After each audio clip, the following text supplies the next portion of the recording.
Hello to all my story lovers. Welcome back in Storytime channel. I'm Pallavi reading interesting stories for you.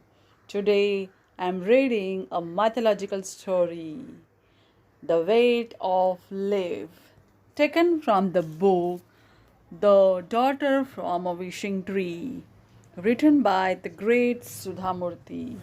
Now let's go through it. The parijat tree was one of the gifts received during the churning of the ocean. Eventually, it was planted in Indra's royal garden. It boasted unusual white flowers with red stalks that bloom early in the morning, much before the first rays of the sun. Once the sun's light hit the flowers on the tree, the flowers fell to the ground. One day, Krishna and his wife satyabhama went to visit Indra, who was very happy to see them. The king of the gods treated them as his special guest. Indra's wife, Shachi, showed Satyabhama the garden and pointed out the parijat flowers. Instantly, Satyabhama was smitten by their beauty and fragrance. When she got a chance, Satyabhama said to Krishna, "Let's take a branch from this tree to our home.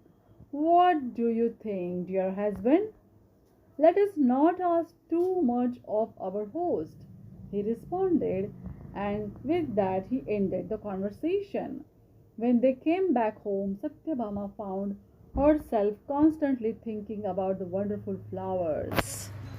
A few days later, Indra sent a few parijat flowers as a gift to Krishna, who received them in his other wife Rukmini's chamber. He gave the flowers to her.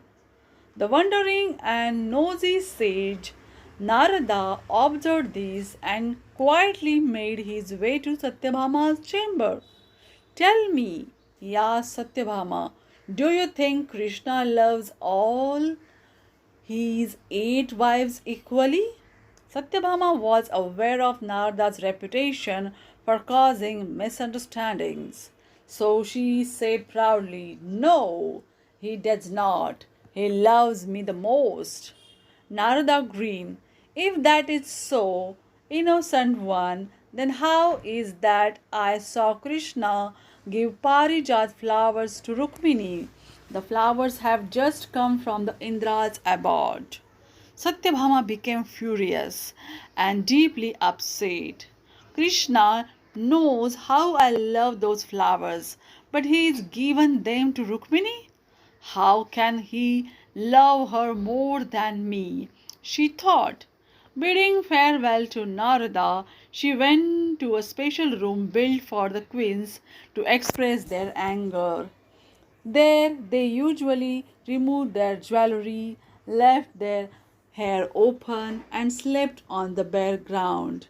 Kaikeyi had done so in the Ramayana, and Satyabhama followed suit. Krishna, who knew what had occurred, pretended to be ignorant. He knocked on the door of the special room. When she didn't respond, he said, "Bhama, please open the door." Satyabhama was still angry and decided to annoy her husband. "Who is it?" she asked. "It is the middle of the night, and I don't open the door for strangers. I am that great fish that saved the world and the great Vedas," he replied. Krishna was referring to himself as a Vishnu in his first avatar, the fish Matsya. "Well, you have lived in the water for ages, so you must think of the sea. I cannot open the door for you." Krishna continued, "I am also the one who took the burden of the weight of the universe during the churning of the ocean.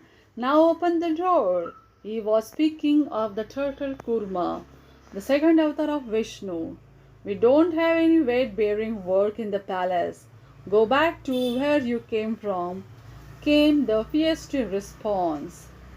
I am the wild boar who killed the mighty Hiranyaksha and saved the world. Open, Bhama. Satyabhama was equally adamant. She said, wild boars are very dangerous. How do you expect me to open the door for you? After all, I am a delicate woman. I understood the plight of Prahlada and came for him as the mighty lion-faced man. Open the door. I am not scared of the lion or its ferociousness, and yet I will not let you in, said Satyabhama. Krishna smiled, enjoying the conversation. I am the one who came in the form of small, young, and intelligent boy to conquer Bali. Come now, don't be stubborn. The truth is that you cheated the great Emperor Bali with your intelligence, and later you became his security guard. You can't be trusted. I'm not going to open the door for such a bang. Finally, he said, Oh Bhama, I'm your loving husband Krishna. Will you open the door for me now? Bhama opened the door. She wasn't angry anymore, but still jealous that she had not been given the parijat flowers. If you truly love me, then make sure that you plant the parijat tree in my garden. I don't care what you need to do. Until I see the tree here, I will not eat or drink, she said to her husband. Meanwhile, Narada was up to no good. He went to Indra and said, Krishna is going to request you for the Parijata tree. His wife Satyabhama is hell bent on possessing it. Indra became upset. How can Satyabhama ask for a heavenly tree to be sent to earth? If Krishna asks for it, I will give it to him, but on the condition that the branch I give will not yield any fruit when planted on earth. As expected, Krishna came to visit Indra. He said to his friend, Bhama wants this heavenly tree. I know that this is an improper request, but perhaps you can spare one for her. Indra warned him, I will give you a branch that will grow into a tree. However, the tree will never bear any fruit. Krishna accepted the condition and brought the branch back to Satyabhama. She was extremely happy and planted it in the corner of her garden that shared a wall with Rukmini's lawn. She thought Rukmini had those flowers only for a day, but soon I will have them every day. Krishna does love me more. The tree grew and Satyabhama looked after it very well. But with the passing of time, she noticed that not a single flower bloomed or fell in her side of the garden. The tree was bent towards Rukmini's side of the wall, with flowering branches coming down her side. Every day Satyabhama watered the tree, but Rukmini was the one who got the flowers. It made Satyabhama furious.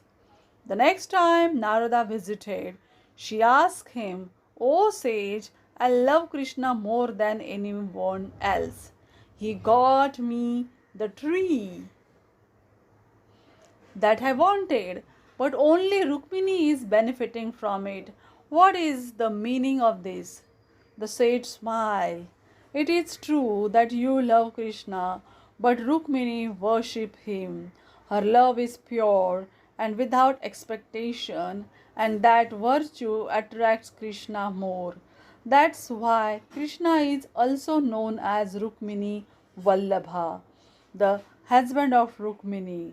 Satyabhama finally realized her folly. Months passed and Narada again visited Satyabhama one day. He looked tired. Satyabhama asked him, What's the matter? Why are you so weary today? Oh Satyabhama, I am just coming from Rukmini's home. She is the chief queen and princess. Her heart is large indeed. She gave me some charity for the welfare of her husband, and the bag was quite heavy. That's the cause of my weariness, responded Narada. Knowing it would provoke Satyabhama. Instantly, Satyabhama became jealous and angry. Dear sage, I may not be princess, but my father is a rich man too. I can also give charity for the sake of my husband. Yes, your father owned Shamantak money, and you are no less than a princess, said Narada. Money is not the problem, Satyabhama. Will you give me whatever I want? Perhaps it will make you better than Rukmini and bring you more fame. Ask me for anything, dear sage. I will give it to you. I promise, insisted Satyabhama. Come on, ask away, she added impatiently. Well, then give me your husband as a charity. Rukmini will never do so.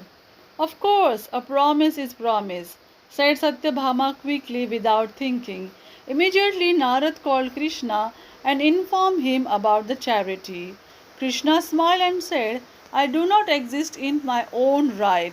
Whatever my wife says, I will agree to. Narada asked for water, and without a second thought, Satyabhama completed the custom with water and tulsi and gave away Krishna as dana or charity. Narada turned to Krishna and said, Now remove your jewels and expensive robes and change into ordinary ones. Here, carry my bag and follow me wherever I go. Satyabhama was alarmed. Don't speak to my husband like this. He is not your slave. Why will he follow you around? You don't even own a place for him to stay. Then who will take care of him? You have no right to ask me such question, said Narada firmly. You have given Krishna to me in charity. He belongs to me now. I am his master. It is my wish to take him wherever I please. I may or may not send him back, depending on my desire and the work to be done. That was the moment Satyabhama realized her mistake. In fit of jealousy and anger, she had given her husband to the sage to please her ego. The news quickly reached Krishna's other wives, and they come looking for Satyabhama. Some were filled with panic, some were crying, and some were livid. All of them scolded her. How dare you give our husband away? He is a living person and not an object. Moreover, he doesn't belong to you alone. He is also belongs to his parents, his other wives, and his devotees. Krishna belongs to everyone. What have you done? Satyabhama became afraid and begged Narada, O sage, please forgive me. I have made a terrible mistake. I alone do not own Krishna. Please give him back to us. I understand the plight of the other wives, began Narada. I will consider their pain and return Krishna. However, once dana is given, it cannot be taken back. So I must receive something else. Satyabhama, perhaps you can give me a gold worth Krishna's weight, and I will let him go. He looked at Krishna. Krishna gave a mysterious smile. Relieved, Satyabhama was confident in her reply. Of course, I am the daughter of Satrajita. So giving you gold is not a problem for me at all. Satyabhama called out for the largest weighing scale and made Krishna sit on one of the pans. Then she began adding gold on the other pan, but Krishna's scale still touched the ground. After she had finished placing all the gold she started placing numerous heavy gold vessels she had received from her father. Still, she couldn't match Krishna's weight. Then she removed all the jewelry from her body and placed it, but the scale showed no sign of balancing the two pans. At the end, Satyabhama was left with nothing.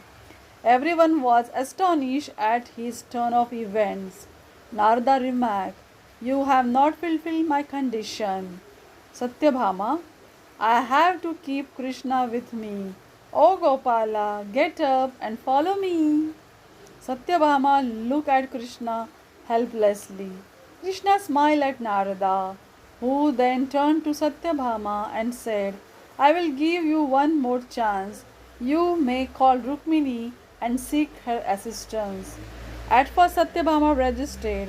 How can Rukmini bail me out of this situation?